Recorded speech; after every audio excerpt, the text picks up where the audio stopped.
እርግብ ቤት እንዳለች ሳትነግሪኝ እንዴት ነው ገንዘቡን የምሰጥሽ? የት እንዳለች ከነገርኩሽ በኋላ በምን እርግጠኛ ነኝ እንደምትሰጪ? ስለዚህ ስምምነታችን እየፈረሰ ነው ማለት ነው። አንቺ ማትፈልጊ ከሆነ መፍረስ ይችላል። አንቺም ሰው ሆነሽ እኔን ማስፈራራት ጀመርሽ። ጊዜ ነው እንግዲህ። አሁን ልሂድ ወይስ ገንዘቡን ትሰጪኛለሽ? ምን አማራጭ አለኝ? እሰጥሻለሁ እኮ ስጪኛ፣ እየጠበቅኩሽ ነው።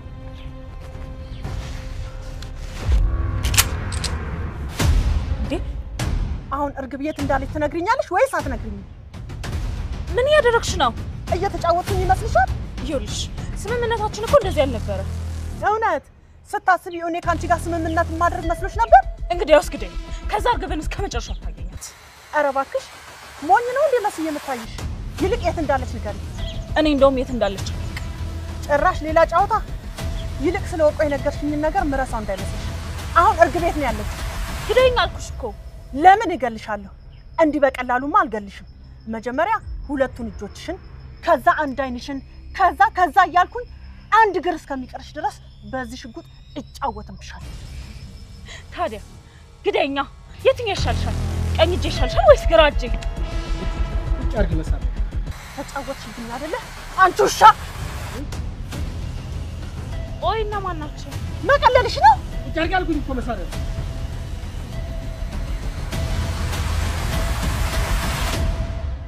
ታውቂያቸዋለሽ? መቀለልሽ ነው? ወይኔ ባዩሽ ከስንቱ ጀግና እንዳላመለጥኩ በአንድ ሴተኛ ዳሪ ምክንያት እንደዚህ ነው።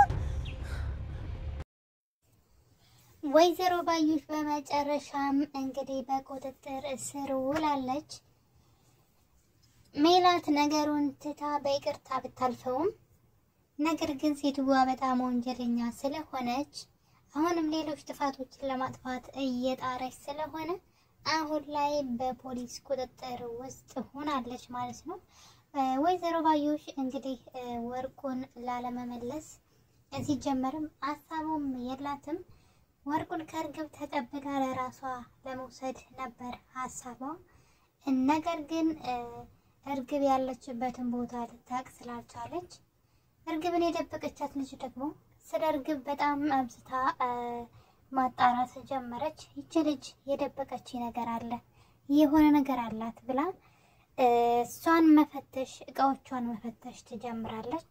በመጀመሪያ እርግብ ምን እንደሆነች ደጋግማ ብትጠይቃትም እርግብ ግን እንደዚህ ሆንኩ ብላ ልትነግራት ስላልቻለች በራሷ መንገድ ማጣራት ትጀምራለች እና ከሰው ከአክስቷ ተደብቃ እንደሆነ ካወቀች በኋላ የሆነ ጥቅም ፈለገች ልጅቷ፣ ገንዘብ።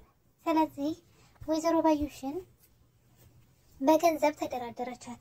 እርግብ ቤት እንዳለች እነግርሻለሁ፣ ነገር ግን 50 ሺህ ብር ፈልጋለሁ አለቻት። በጥብቅ አክስቷ እየፈለገቻት እንደሆነ ስላወቀች ነው።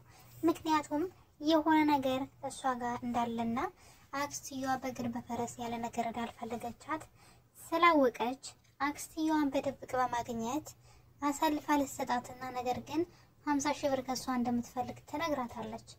ባዩሽም እንግዲህ እንደሚታወቀው ያጣች የነጣች ድሃ ነች፣ ምንም ነገር የላትም እና እንግዲህ ለዛም ነው የወይዘሮ ሜላትን ገንዘብ ተማምና ነው ይሄን ሁሉ ሰው እየቀጠረች ገንዘብ የምትከፍለው ማለት ነው። እና እንግዲህ ወደ ሜላት ቤት አይኗን በጨዋታ በድጋሜ ልትዘርፋት ትሄዳለች ማለት ነው። እሱም እንግዲህ ወይዘሮ ሜላትን 50 ሺህ ብር እንድትሰጣትና ወርቁን ልታስመልስላት እንደሆነ ትነግራታለች። በነገራችን ላይ ካስታወሳችሁ ባለፈው ክፍል 99 ላይ ሜላትን እንደዚህ ብላት ነበረ፣ ምንም አይነት ሰው የሚከታተለኝ ሰው እንዳትቀጥሪ እኔ ወርቁን እስካመጣልሽ ብላ ሜላት ነገሩን ዝም ትላለቻት። ይሁን እንደሞኝና መሰለኝቻት። ሜላት እኮ ዝም ያለቻት ያለፈ ታሪካቸውንና ትላንትና ላይ በድህነት በችግር ውስጥ ባለች ጊዜ ባዩሽ ለሜላት በጣም ባለውለታዋ ስለሆነች ያንን ጊዜ ስላሰበችና ዛሬ እኔ የተሻለ ህይወት አለኝ፣ ምናልባት በኔ ቀንታ በቅናት ተነሳስታ ሊሆን ይችላል እኔ ያደረገችው፣ ስለዚህ እንደዚህ ያደረገች ብዬ እስኪ በይቅርታ ልለፈው ስለትላንት ስል በሷም እንደውም በሷ አግዛ ነው እዚህ ደረጃ የደረስኩትና ስለትላንት ስል የክፉ ቀኔ ሰው ናትና በይቅርታ ልለፈው፣ ግን ከህይወቴ ትውጣ ብላ ከህይወቷ እንድትወጣ ከቤቷም ከህይወቷ ሁሉ ከምንም ነገር እንድትወጣና ነገር ግን ሌላ ነገር እንደማትፈልግ ነው ሜላት የተወችው ነገሩ። ለዛ ነው እንጂ ግን ባዩሽ የገባት ነገር የለም። ሜላት ዝም ስትላት የሆነ ሞኝ መሰለቻት ወይም ደግሞ ድሮ የምትወዳት ነገርም የተዋት አልመሰላትም። በጣም ታምናት ትወዳት ስለነበረ በቀላሉ እሱ ነገር አይሸረሸርም ብላ አስባ መሰለኝ ጭራሽ ቤቷ ድረስ እየሄደች አይኗን በጨው አጥባ ገንዘብ ጠይቃታለች። 50 ሺህ ብር እንድትሰጣትና እርግብ ያለችበትን ቦታ እንደሚነግሯት እና ወርቁ እንደምታስመልስላት ትነግራታለች። ሜላትም በጊዜው ብታንገራግርም ነገር ግን ገንዘቡን ሰጣታለች። 50 ሺህ ብር አውጥታ ሰጠቻት። ገንዘቡን ስትሰጣት ግን አንድ ነገር ነግራታለች። ይሄን ገንዘብ ይዤ እሸሻለሁ ደብቃለሁ ብትይ እስካሁን ድረስ የኔ ምስጢር ለመስፍን አልነገርኩትም፣ ለመስፍን እነግረዋለሁ አለቻት። መስፍን በጣም ነው የሚጣላት የሜላትን ጓደኛ ባዩሽን ማለት ነው። የሚጣላት ለምን መሰላችሁ? ባዩሽ በጣም ድብቅና መጥፎ ሰው እንደሆነች ያውቃል ከድሮ ጀምሮ። እንግዲህ ወይዘሮ ሜላትንና አቶ መስፍንን ያስተዋወቀቻቸው ባዩሽ ነች። አቶ መስፍን የባዩሽ ጓደኛ ነበር ማለት የሚተዋወቁ ጓደኞች ነበሩ። እና ግን በዛ መሃል ባዩሽ መስፍንን ትወደው ነበር። ነገር ግን መስፍን የሚያውቀው ታሪክ የለም። አገር ሰላም የሚያውቃት ጓደኛው ብቻ ናት። እና እንግዲህ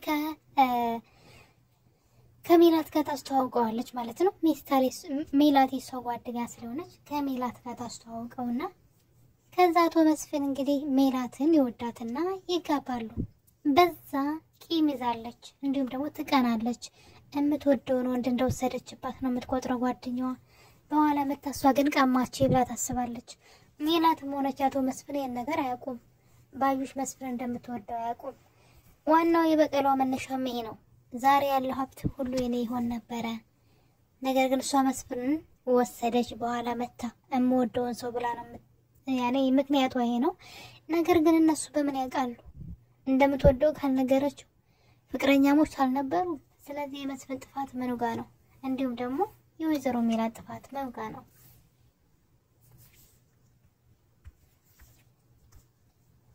ወይም ደግሞ እሷ እንደምትወደው መጀመሪያ ነግራት ሜላት ወስዳባት ቢሆን ኦኬ ልክ ነበር። ነገር ግን ነገሩ እንደዛ አይደለም። ማንም ሰው አያውቅም። ልክ መስፍንን ካገባች በኋላ ግን በሷ ህይወት መቅናት ድሃ ስለነበሩ በመጀመሪያ ደረጃ ብዙ እንትን አላለችም። ልክ ሀብታም መሆን ሲጀምሩ ግን በሷ ህይወት መቅናት ጀመረች። እና ድንገት የመጣ ቅናት አይደለም። ከድሮ ከመጀመሪያውን ጀምሮ በሜላት ትቀና ነበረ። እንግዲህ መነሻው ቅናት ነው። አንዳንዴ ወይ ማለት ራሳችንን የበታችነት ስሜት ይሰማና በሰዎች ላይ እንነሳሳለን አይደል? በቅናት እነዛን ሰዎች ለመጣል እና የባዩሽ ተግባር እሱ ነው። ሜላት ደግሞ ትናንትን ስላሰበች ነገሩን በይቅርታ አልፋው ነበረ። ባዩሽ ግን ልተዋት አልቻለችም። በመጨረሻም እንግዲህ ወይዘሮን ባዩሽ እርግብን አሳይሻለሁ ያለቻትን ልጅ በአካል ታገኛታለች። እናም እንግዲህ እሷ ግን ከወይዘሮ ባዩሽ የወሰደችውን 50 ሺህ ብር ለልጅቷ መስጠት አልፈለገችም።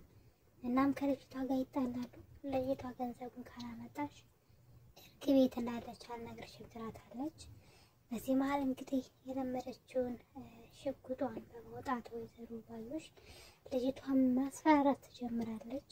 እገልሻለሁ ጥይት ናት ልጅቷ ትላታለች።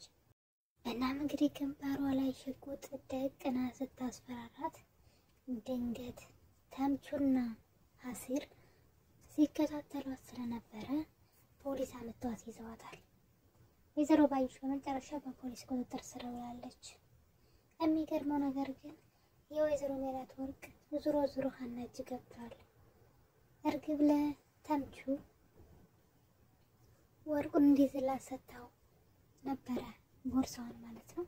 እዛ ቦርሳ ውስጥ ወርቅ እንዳለ እሱ አያውቅም። ሱቅ አስቀመጠው። ከሱቅ ወስዶ ደግሞ ለሀና ሰጥቷታል። ሀና እዛ ውስጥ ምን እንዳለ ከፍታ ካየችው ግን ወርቁ ተገኘ ማለት ነው በሰላም ሀገር። እና እንግዲህ ወይዘሮ ባዩሽ ወደ እስር ቤት ገብታለች። ወይዘሮ ሜላት ባትይዛትም ወንጀለኛና እስር ቤት የምትመሰብስበት ወንጀል ስለሰራች ከዚህ በኋላ ኑሮዋ እዛ ይሆናል። የሰው ነፍስ አጥፍታለችና ወርቁም እንግዲህ ሀና እጅ ላይ ገብቷል። ከዚህ በኋላ ለእናቷ ለእናቷ ትሰጣታለች ብዬ ተስፋ አደርጋለሁ። እና ኖላዊ እንግዲህ አሁን ላይ ያልቃል ብለን ነበረ። የሚቀጥል ይመስላል እንግዲህ ድራማው ግን አሁን ላይ አልቋል። ይሄኛው ማለት ነው። ሌላ ነገር ካልጀመሩ ማለት ነው። ምናልባት ሀሲር ለሀንቹ ፍቅሩን እስኪ ገልጽላት ካልሆነ በስተቀር ማለት ነው። ምክንያቱም ሀሲር ሀንቹን ይወዳታል። እሷ ደግሞ እንግዲህ ስላልጠየቃት አታውቅም። ስላልጠየቃት ነው በእሷ መፍረድ አይቻልም። እንዴት ታውቃለች? እንደውም እሷ ራሷ አፋውታ ትወደኛለህ ወይ ብላ ጠይቀው ነበር። እሱ ግን እንደማይወዳት የነገራት።